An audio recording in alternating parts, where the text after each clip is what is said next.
You should be worried if your budget does not have an increase. There's so many factors that have gone up in price, from utilities to the contracts for the community. The math just doesn't work for most associations to not be considering some kind of an increase.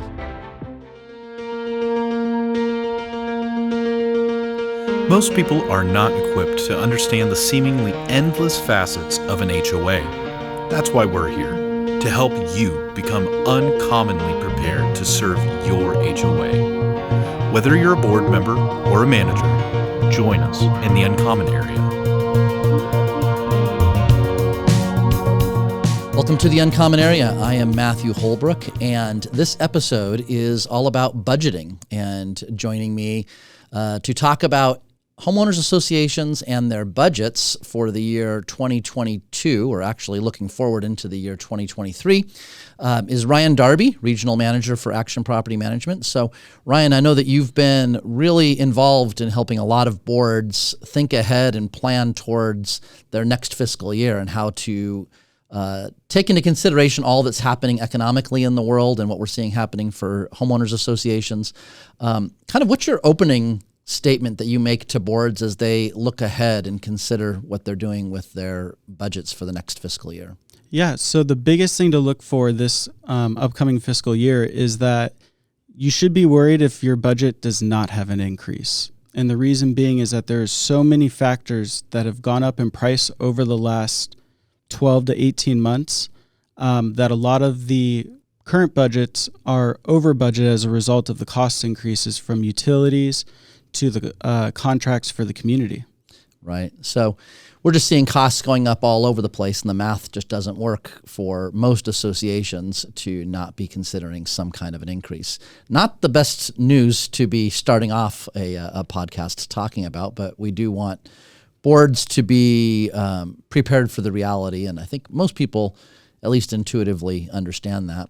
What are some of the factors behind that? So as we start off thinking about homeowners associations and their budgets, I would expect that energy costs are probably a good place to start. What are your thoughts, and what have you seen so far as to how that's affecting associations? Yeah, so in California, we have our electricity rates that are set by the state. They approve each of the utility companies' increases. This year, they actually approved two 1% increases mid-year, with significant proposed increases for 2023, which California hasn't approved yet. The approval should be sometime in late September, early October, but the recommended increases from the utility companies are ranging from 11% to 18%, depending on the region. All right, so let me make sure I'm understanding what you're saying right. You said there have been two 1% increases in the past year, but the recommended increases going forward are more in the 11 to 18% range. So we're talking about really big increases on top of even what we've seen so far. That's correct. And so for an association, you would suggest that that would be built in somewhere in that 11 to 18 or maybe even 20%, factoring the increases that have already gone into place this year? That's correct. One of the biggest things that we're seeing on the financials is that both the electricity, the natural gas, and the water bills are all over budget this year. We did factor in that there would be some cost inflation throughout the year, but no one would have expected the CPI for energy to be over 40%.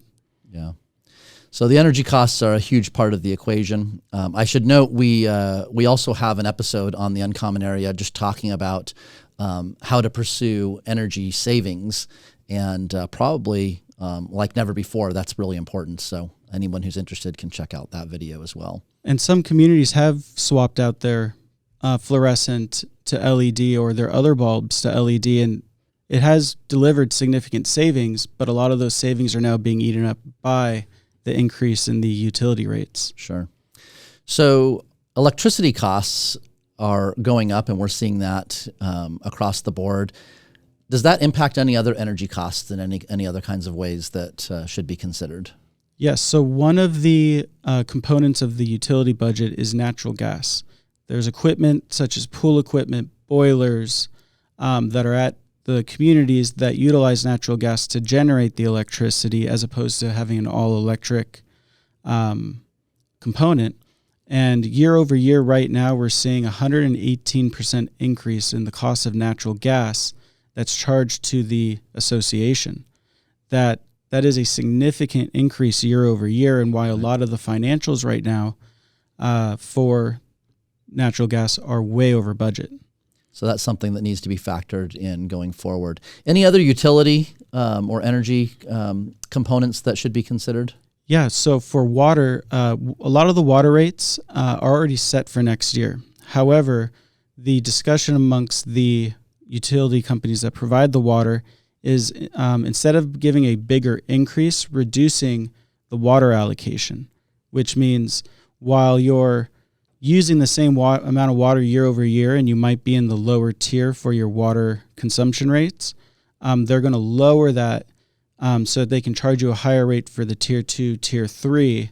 So you'll more easily fall into tier 2 or tier 3 and then be paying higher rates in those tiers. That's correct. And the direction from the state of California this summer was that they do not want grass in unnecessary areas because they use the most water. Right. They've broadcasted some counties in California took action where you can only water 1 or 2 days a week. Right. And if we have another dry winter, it's likely going to be a statewide mandate. So if communities that have a lot of grass and they want to keep that grass, they need to budget that their water bills could be 100 to 200% higher than what they're currently paying. Because they'll be more easily pushed into those higher tiers with the higher rates. That's correct. All right. And then another big component for associations to look at with their budgets is insurance costs. What are you telling boards, or what are you seeing with regard to insurance? Yeah, so we're recommending a minimum of a 5% budget. 10% is more safe as a result of the ongoing wildfires that are occurring in California. A lot of the insurance companies are having to increase the premiums to cover those increased losses. Yeah, so especially those communities that are in wildfire areas. And this episode, we're kind of touching on a lot of things that we go into more depth in other episodes. And we do have an episode about insurance and wildfires. And so if a community is in that situation, I would encourage you to check out that episode. So insurance is a huge component. And then overall labor costs are impacting associations. How are you seeing that play out? Yeah, so right now for landscape and janitorial, the average increase we're seeing is between 5 and 10%, depending on the contract. If there's inclusives such as sprinklers or irrigation hours, we're seeing even bigger increases because their costs for those hours and for those materials have gone up significantly over the last year. Yeah, what are you seeing as far as overall increases in CPI and how that might translate into labor costs? Yeah, so right now the CPI for July was 8.5%.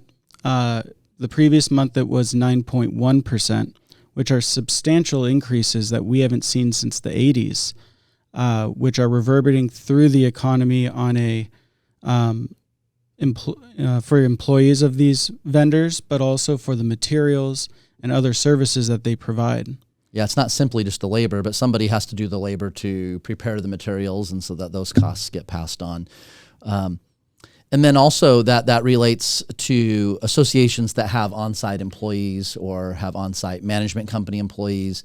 The wages that are set for those budgets are going to affect what kinds of team members are able to be attracted and kept at the association. Correct. There's, last year it was really hard to get a lot of positions filled. This year, we're still seeing it's difficult to get positions filled, but we're seeing that to get them filled, they're at 10, 15, 20% higher than what the wages were last year or in 2020, which is helping compound the reason why you want to make sure that you have an ample budget for the upcoming fiscal year. Yeah, I know a lot of associations are struggling right now just filling positions, and again, coming back to maybe not having the dollars available in their budget to be able to do that. And you mentioned that overall, as associations are considering the budgeting for various vendors and contractors, they need to be building in cost increases and considerations in those areas. How about reserves and reserve studies? Are reserve study analysts, I'm assuming that they're taking into consideration increased costs in their forecasting. How is that playing out as far as what you've seen? So depending on the reserve analyst company, we're seeing that they're only including 2 to 4%. Some are going up to 5, 6, 7. But right now there is some belief that the prices will come down in the future for the materials and for the labor that's involved. However, we are seeing recommendations to increase the funding 7, 8, 10% in some cases, and that's with a lower inflation rate that they're utilizing. Yeah, so that's something that boards really should understand with their reserve study analyst. What is the inflation consideration they're building into their model? And that can be a bit of a tough question, I would imagine, because they're looking at their models over very long periods of time, up to 30 years.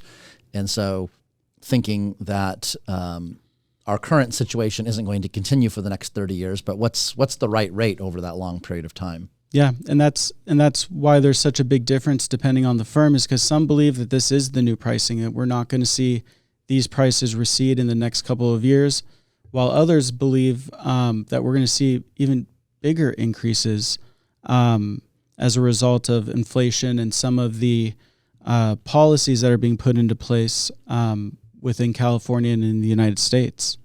So anything else that you would suggest that boards should be considering or thinking about as they go through their budget process? The biggest thing that you can do as a board is to check your pricing. If you feel that the landscaper or any company's increase is too much, go out to bid and check the pricing. What we have found in the ones that we've done so far is that the new companies coming in are pricing even higher than what the current company is, plus the increase. Because they have to bring on new staff. That new staff has to be at a higher wage, generally speaking, which means it's going to cost them more to maintain the community. So oftentimes you are better off staying with your existing vendor unless you have actually performance considerations or concerns. Correct. Well, that's good to know. Anything else that you'd want to make sure that we underline with boards and budgets?